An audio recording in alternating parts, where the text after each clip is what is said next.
Kita bertemu lagi, saudara-saudariku yang terkasih. Kembali Anda berjumpa dengan saya, Pastor Igo Walerobun MSC, dalam permenungan dan belajar bersama untuk memiliki kecerdasan sosial bersumber pada pesan inspiratif dari Injil hari Minggu.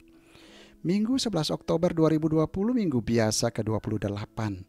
Injil Matius pasal 22 ayat 1 sampai dengan 14. Matius mencatat apa yang dikatakan Tuan Pesta.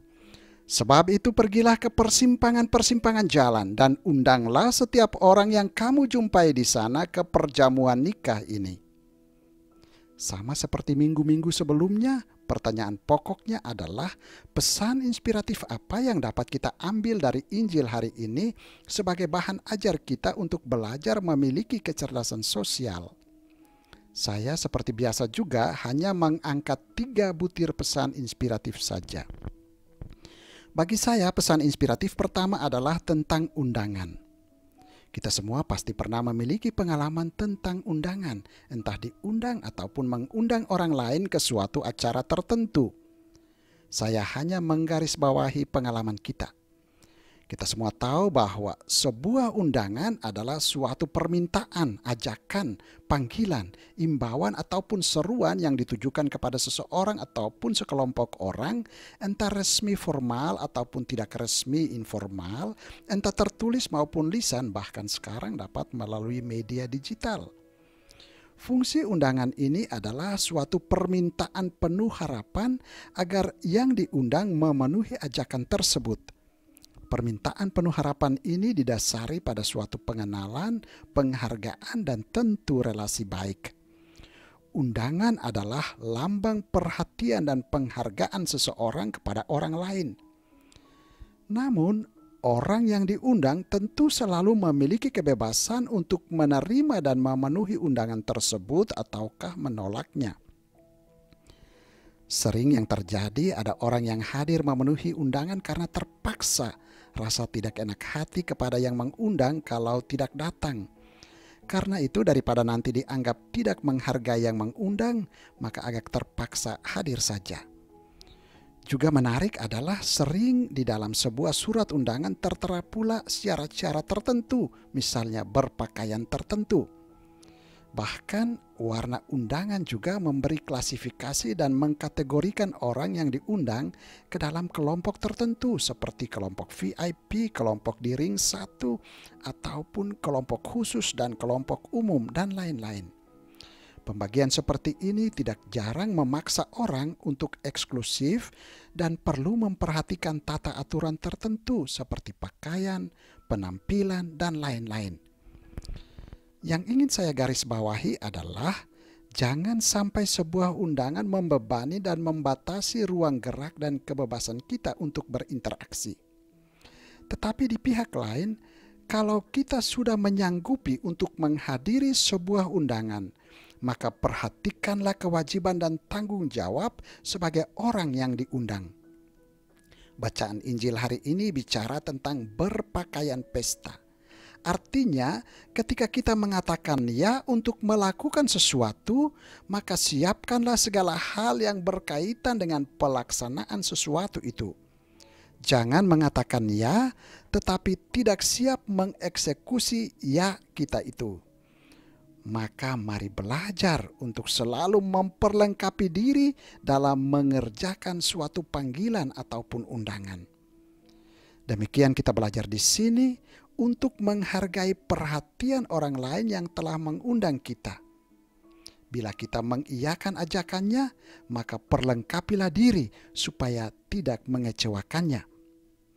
Tetapi kita juga belajar untuk memperhatikan orang lain dengan mengundang dan mengajak mereka untuk ikut terlibat di dalam sukacita dan kegembiraan kita. Butir inspiratif kedua adalah tentang perjamuan. Perjamuan juga dialami di mana-mana. Dalam Injil hari ini diungkapkan tentang perjamuan nikah.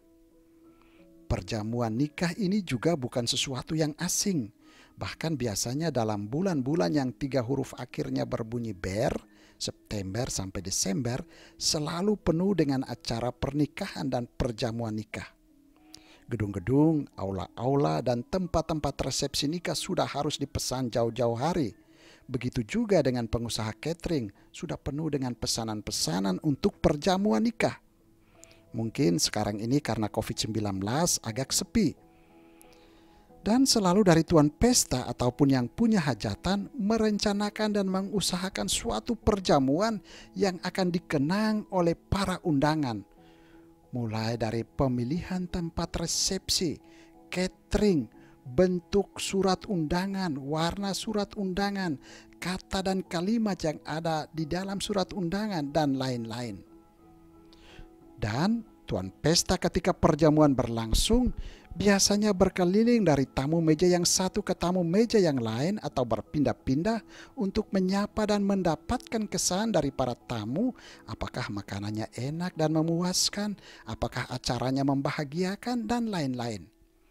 Saya mengalami sering ada keluarga-keluarga yang saat mempersiapkan anaknya menikah sampai stres tidak bisa tidur hanya karena memikirkan bagaimana nanti membuat acara perjamuan tersebut sukses dan membahagiakan semua pihak.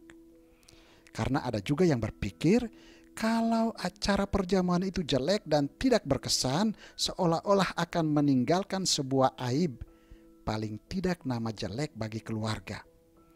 Keluarga dianggap tidak mampu, dipandang rendah, dicibir, dihina, dan lain-lain. Makanya sering malah perjamuan di tempat resepsi jauh lebih dipersiapkan dengan matang dan meriah daripada perjamuan nikah di gereja. Undangan pun malah lebih diarahkan ke acara resepsi pernikahan di gedung atau aula daripada datang ke gereja untuk mendoakan pasangan nikah saat penerimaan sakramen pernikahan. Sehingga sering saat acara pernikahan di gereja, gerejanya kosong. Sementara acara di aula di gedung untuk resepsi pernikahan penuh dengan undangan. Di sini kita belajar untuk bijak membuat prioritas. Mana yang lebih bijak, hadir di hadapan Tuhan dalam perjamuan bersama Dia atau hadir di hadapan sesama. Bahkan datang ke gereja sering dengan pakaian atau cara berpakaian seadanya. Sementara jika datang ke acara resepsi pernikahan, ada keharusan dengan pakaian yang serba wah. Maka di sini kita belajar untuk bijak dan seimbang dalam hal yang rohani, perjamuan rohani, dan hal yang jasmani, perjamuan jasmani. Jangan sampai terlalu timpang atau terlalu berat sebelah. Butir inspiratif ketiga adalah tentang nikah. Nikah itu suatu penyatuan dua orang manusia yang beda jenis kelamin dalam satu ikatan perkawinan yang sah secara hukum dan agama. Secara sosial, kita menyaksikan ada banyak pasangan pria wanita yang hidup bersama dalam sebuah kesatuan perkawinan, tetapi tidak atau belum mengikatkan kesatuan hidup mereka itu secara sah menurut agama dan hukum yang berlaku. Sehingga sering ada bahasa sindiran untuk kesatuan hidup mereka sebagai kumpul kebo. Dan tidak jarang secara sosial di dalam masyarakat tertentu, jika ada sesuatu malapetaka atau musibah yang terjadi di dalam masyarakat, maka pasangan-pasangan yang dicap kumpul kebo ini menjadi kambing hitamnya. Kasihan juga, karena mereka seolah-olah dituduhkan sebagai penyebab musibah yang ada. Tetapi di dalam butir yang ketiga ini, saya ingin mengajak kita untuk belajar tentang nikah atau perkawinan yang sah menurut agama dan hukum itu sebagai sebuah panggilan hidup, sama dengan orang lain memilih untuk mengikuti panggilan hidup yang lain seperti menjadi biarawan-biarawati maupun imam. Sebagai sebuah panggilan hidup, maka pernikahan itu bukan tujuan, melainkan sarana mencapai kebahagiaan dan keselamatan. Namun Injil hari ini mengingatkan kepada kita, banyak yang dipanggil, tapi sedikit yang dipilih. Sering kita merenungkan sabda banyak yang dipanggil tetapi sedikit yang dipilih ini sebagai sabda yang diperuntukkan untuk panggilan khusus menjadi imam atau biarawan-biarawati.